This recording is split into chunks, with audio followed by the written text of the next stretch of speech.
सुप्रभात मेरे प्रिय विद्यार्थियों। आज का मेरा पाठ 3 मानवीय अस्तित्व और प्रकृति, जिसके रचनाकार हैं काका कालेलकर जी, जिनका पूरा नाम दत्तात्रेय बालकृष्ण कालेलकर जी है। इनका जन्म महाराष्ट्र में हुआ था और ये प्रसिद्ध लेखक, गांधीवादी, स्वतंत्रता सेनानी और पत्रकार के रूप में जाने जाते हैं। इन्हें पद्म विभूषण से भी सम्मानित किया गया। इस पाठ में उन्होंने प्रकृति और मनुष्य के संबंध के बारे में बताया गया है। आइए इस पाठ के अध्याय परिचय को पढ़ते हैं। यह निबंध काका साहब के प्रकृति प्रेम का अनूठा उदाहरण है। मानव प्रकृति की संतान है। प्रकृति की गोद में वह बालक है। वैज्ञानिक प्रगति की अंधी दौड़, शहरीकरण और स्वार्थपरता बढ़ने के कारण वह प्रकृति के साथ अपने संबंधों को भूलने लगा है। इन्हीं संबंधों के प्रति उसकी सोई चेतना जगाना इस पाठ का उद्देश्य है। पाठ को मौखिक रूप से मैं पढ़ रही हूँ, ध्यान से सुनो बच्चों। मनुष्य सामाजिक प्राणी है। वह जैसे ही धरातल पर जन्म लेता है, अपने आप को एक विशेष प्रकार के आवरण से घिरा हुआ महसूस करता है तथा अपने चारों तरफ जो कुछ भी मौजूद होता है उसका सेवन करता है। क्या आप जानते हैं ये विशेष प्रकार का आवरण क्या है? ये वातावरण है जो प्रकृति के सानिध्य से बनता है। जरा कल्पना कीजिए, ये पेड़ पौधे, ये बादल, कोहरा, बर्फ के शिखर, इनसे हमारा क्या लेना देना है? इनके दर्शन तथा सानिध्य के लिए हम क्यों तरसते हैं? इन समस्त प्राकृतिक वस्तुओं को निहारने से हमें क्या मिलता है? ये विचार शायद ही किसी के मन में उठते हों। यहाँ तक कि मेरे मन में कभी इन विचारों का ख्याल ही नहीं आया। लेकिन कई प्रबुद्ध एवं व्यवहार कुशल लोगों ने इन्हीं शब्दों में मुझसे अनेक प्रश्न किए तथा मेरी आलोचना भी की है। काका साहब जैसे व्यवहार कुशल गंभीर पुरुष, विचारक और नेता अफ्रीका के जंगलों में वहाँ के जानवरों को देखने के लिए घूमे होंगे।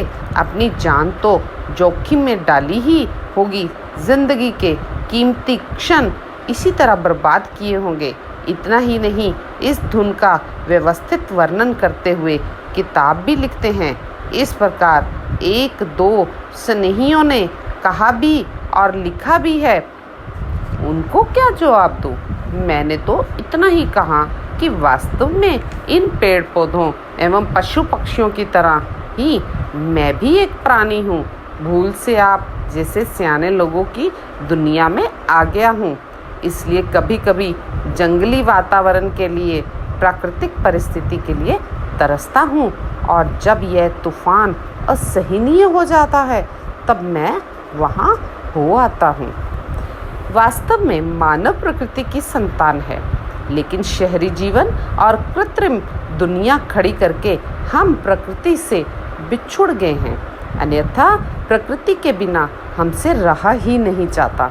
शहर में कृत्रिम बगीचा बनाकर तथा उसमें 2-4 पेड़ पौधे लगाकर हम सोचते हैं कि हमने प्रकृति के साथ मेल कर लिया है।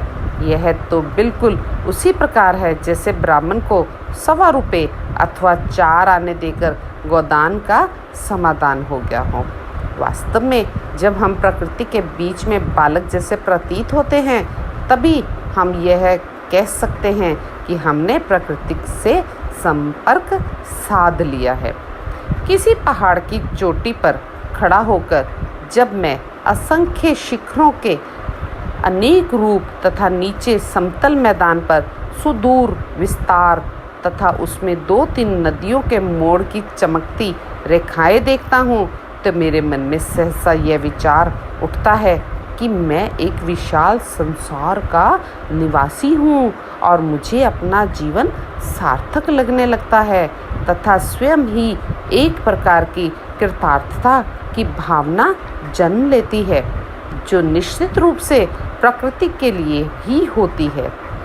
अपरिचय की भड़ास मिटने के बाद पेड़ और उनके पत्ते मेरे साथ बातें करते हैं और विश्वासपूर्वक अपने सुख दुख की गाथाएं प्रस्तुत करते हैं।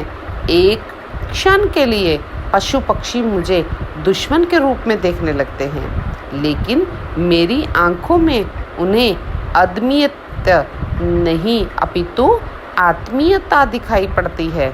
पशु पक्षी मानवता के ऊंचे ऊंचे आदर्श नहीं जानते, क्योंकि मानव जाति का अनुभव बहुत कड़वा है। जैसे हम हैवानियत शब्द तिरस्कार के लिए प्रयोग करते हैं, वैसे ही पशु पक्षी आदमियत शब्द इस्तेमाल करते होंगे तथा उसमें अपना सारा कड़वा अनुभव व्यक्त करते होंगे। कुछ पाले हुए पक्षियों या कुत्ते को स्वजन द्रोह करते देख वे कहते होंगे कि क्या करें, पशु तो पशु ही है ना, और पक्षी अक्षी, लेकिन आदमियत का रंग लगने से वे बिगड़ गए हैं। एक जमाना था जब देहात और जंगल के पशुओं के साथ मैं अपनी आत्मीयता ज़्यादा महसूस करता था। जब मैं सिंहगढ़ में रहता था तब पक्षी मुझे अपनाते थे और अपने बारे में उनका विश्वास देकर मैं धन्यता महसूस करता था। हिमालय पर्वत क्षेत्र में रहने वाले नाटे कद के मनुष्यों और जानवरों को देखकर दुख होता है और उनके जीवन में आने वाली समस्त दैनिक समस्याएं मेरी नज़र के सामने से गुजरती हैं, लेकिन यह केवल उनको देखने तक ही सीमित होता है। बाकी समय तो पेड़ पत्तों से और उनके बीच से रास्ता निकालने वाले झरनों से अपनी आत्मीयता जागती है और फिर जीवन का विचार करते वर्षों की गिनती नहीं अपितु शताब्दियों से गिनती चलती है। देहरादून के पास गुच्छू पानी और सहस्त्रधारा देखने गया था। वे क्षण लाखों प्रयासों के बाद भी भुलाए नहीं भूलते। हजारों वर्षों का उनका चरित्र समझने में मुझे मुश्किल नहीं होती और वहाँ के अनेक जिद्दी वाले पत्थरों को हाथ में लेते हुए भूख भर विद्या की सहायता से उनकी जन्म कथा के साथ मैं भी आनंदित होता हूँ। 5-7 हजार फुट की ऊंचाई पर मसूरी जाने के बाद लगता है कि यहाँ के जंगलों पर राज करने वाले बादल ही मेरे समकक्षी हैं। कभी एकाध पक्षी को एक पहाड़ से दूसरे पहाड़ तक विचरण करते देख मुझे भी लगा कि पक्षी होकर नहीं बादल होकर इन पर्वत शिखरों के बीच में व्योम विहार जरूर करूं। इन चिरहिम शिखरों में और इन विहार करने वाले बादलों में मनुष्य को महान सूचना देने की शक्ति है, इसलिए मैं इनके दर्शन करने के लिए तड़पता हूँ। ये बादल 10 दिशाओं में दौड़ते हुए अपना आकार स्वरूप और गठन भी समय समय पर बदलते रहते हैं। कभी फूलते हैं और कभी पिघल जाते हैं। एक पल में सफ़ेद लेकिन अगले ही क्षण श्याम और पल भर में वर्ण विहीन ये बादल हमें संदेश देते हैं कि परिवर्तन से ना अकुलाना हमारा व्रत है। परिवर्तन का आनंद लूटना तथा बाद में उनसे परे होना ही हमारी जीवन साधना है। ये कहते कहते ये बादल बारिश बन गए और इन्होंने हमें भिगो दिया। यह कहते कहते ये बादल बारिश बन गए और इन्होंने हमें भिगो दिया। तो ये पाठ था मानवीय अस्तित्व और प्रकृति। बच्चों, ये पाठ केवल और केवल पठन हेतु है। आपने 2 बार इस पाठ को अपने आप से पढ़ना है। तो ये था पाठ बच्चों। अगले पाठ के साथ आपके समक्ष फिर आएंगे। तब तक के लिए आपका दिन मंगलमय हो। धन्यवाद।